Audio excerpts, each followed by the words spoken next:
Hola Maritza, ¿qué tal? ¿Cómo estás? Buenos días. Sí, un gusto poder conversar para destacar las cifras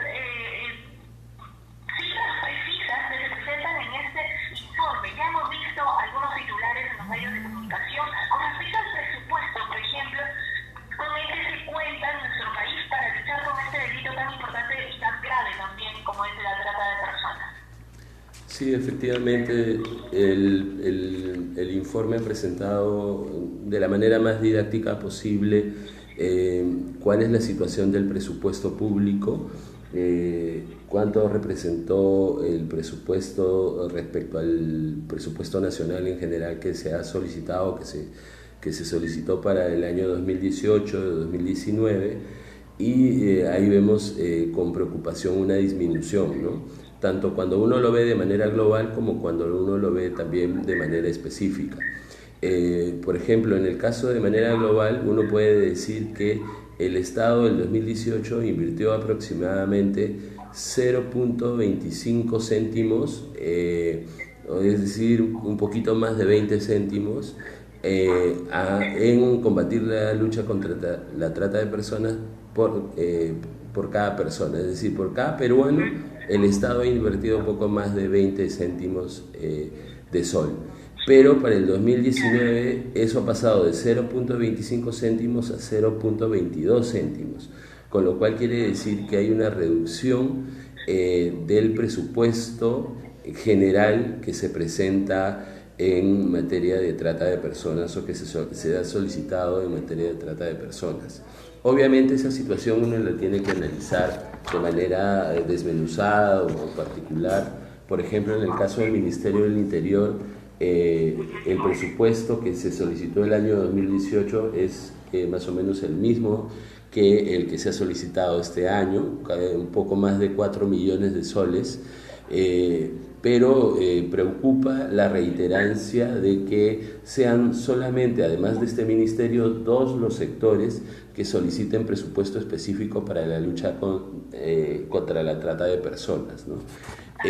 Lo que sí es sorprendente, aunque los montos sean marginales, es que ahora 16 gobiernos regionales hayan solicitado presupuestos en el marco de un programa presupuestal que tiene que ver más con el fortalecimiento de las capacidades laborales, pero presupuestos que están vinculados a la lucha contra la trata de personas. De esos 16, en esos 16 gobiernos regionales no está Lima Metropolitana, y eso sí preocupa, porque quiere decir que específicamente no ha pedido un solo sol para luchar contra la trata de personas, a pesar de que sí lo ha hecho en Lima Provincias o el Callao, ¿no?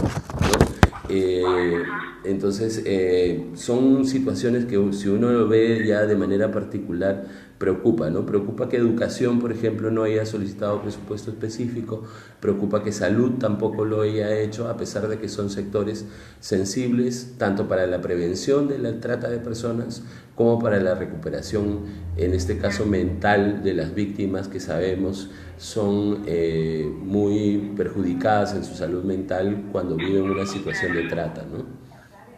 Sí, y a veces cuando hablamos de trata de personas, muchos de nosotros creemos que solo ocurre en provincias, ¿no? Acá en Lima hay casos más frecuentes, digamos, porque además hay diversas modalidades, ¿no? Aquí se cometen delitos de trata de personas con todas las modalidades posibles, ¿no?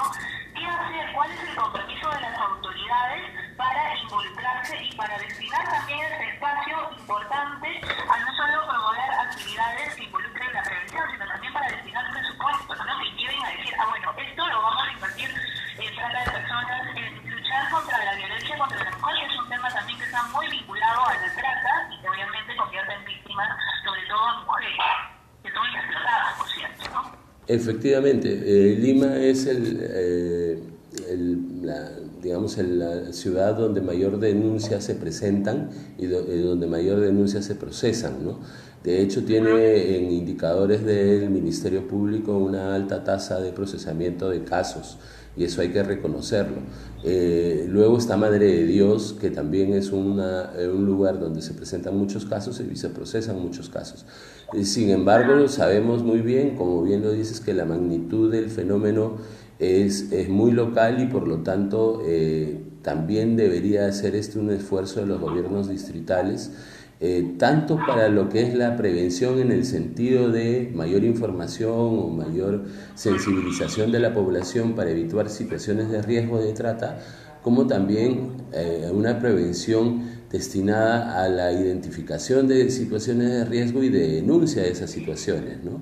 Recordemos que los captantes de víctimas de trata o las personas que se dedican a explotar se pueden detectar, no digo con cierta facilidad, pero pueden realizar sus actividades en plena calle, ¿no?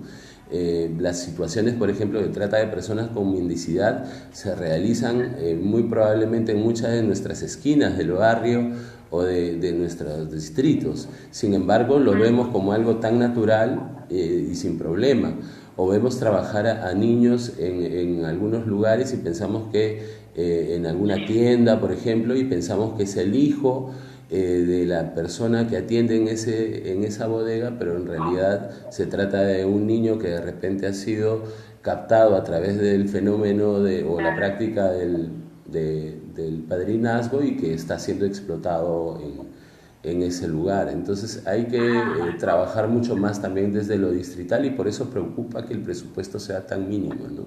O inexistente. Exacto. Y en eso, lo que comentas que a veces normalizamos situaciones como esta, ¿no? En ese sentido, ¿cuál es también el deber y el compromiso de la ciudadanía, ¿no? Los oyentes que nos escuchan aquí en esta denuncia están atentos a algunas recomendaciones, por ejemplo, de qué hacer frente a situaciones. Pero a veces no nos atrevemos, a veces cuando se cometen delitos delante de nosotros nos escabullimos, ¿no? Nos hacemos los locos, como se dice popularmente. ¿Qué hacer? ¿Cómo romper estos paradigmas, estos esquemas para finalmente denunciar los casos y lograr que se haga justicia, ¿no? Y evitar, al final de cuentas, que haya menos víctimas de trata de personas? Sí, porque además los canales de denuncia en algunos casos son anónimos. Basta con llamar a la línea 1818, dar información suficiente y no necesariamente uno tiene que dar sus datos particulares para que la policía ya sea la que finalmente investigue y defina si es que hay una posibilidad de casos de trata o no. Basta con ser un ciudadano precavido, atento y preocupado por el otro para poder ayudar a superar este tipo de flagelos, ¿no? Claro que sí. Importante recomendación. Entonces, ¿algún alcance más que se les pueda dar a las autoridades, a los ciudadanos, para seguir disminuyendo y para generar también iniciativas importantes que nos ayuden a, digamos, incluir cifras, a aumentar presupuestos también, por supuesto, porque es importante crear conciencia y generar acciones, ¿no? Por ejemplo, en la segunda charla que vamos a analizar ahora a través de la plaza de denuncia este lunes 10 para convocar en la Universidad Nacional Tecnológica de Lima Sur a diversos estudiantes de instituciones educativas, por lo menos más de 20 que se van a dar cita en este lugar para hablar sobre esa problemática que es tan importante. Terminan el colegio los jóvenes, ¿qué hacen? Buscan trabajo, muchos de ellos son engañados, ¿no? Entonces, ¿qué hacer? Sumarse a estas iniciativas es importante, por ejemplo. A ver, mi primera recomendación debería ser exigir a los directores de las instituciones educativas que incorporen y transversalicen en los contenidos de los centros educativos, de la enseñanza que nuestros hijos reciben, información sobre situaciones de riesgo de trata, de explotación sexual de niños, niñas y adolescentes, para ir preparándonos o preparando a nuestros hijos y a nuestras hijas en cómo evitar estas situaciones, ¿no? Esto tiene que ver, por ejemplo, con mejorar sus niveles de autoestima, pero también, sobre todo, ayudar a nuestros hijos a identificar las situaciones de riesgo, ¿no?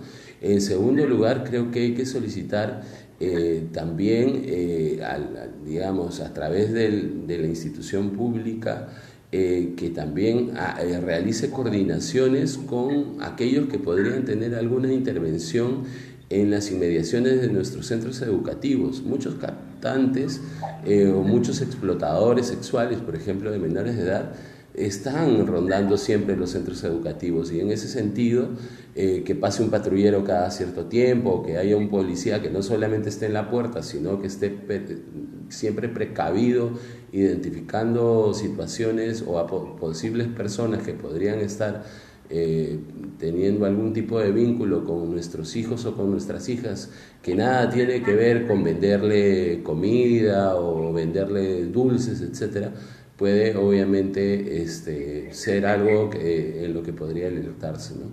Y lo otro finalmente tiene que ver con preparar sobre todo a las personas que, como dices, van a egresar, a no aceptar cualquier tipo de oferta de trabajo. Las ofertas de trabajo suelen ser, no digo fácilmente identificables, pero sí, si uno tiene en cuenta de que hay algo que sabes que normalmente no se ofrece, hay que dudar de eso, ¿no? Si te ofrecen un pago por un trabajo muy sencillo, y ese pago es abiertamente muy superior a lo que te pagaría el mercado, pues no puedes aceptarlo, ¿no? Porque probablemente sea una oferta falsa. Pero bueno, esas son algunas recomendaciones.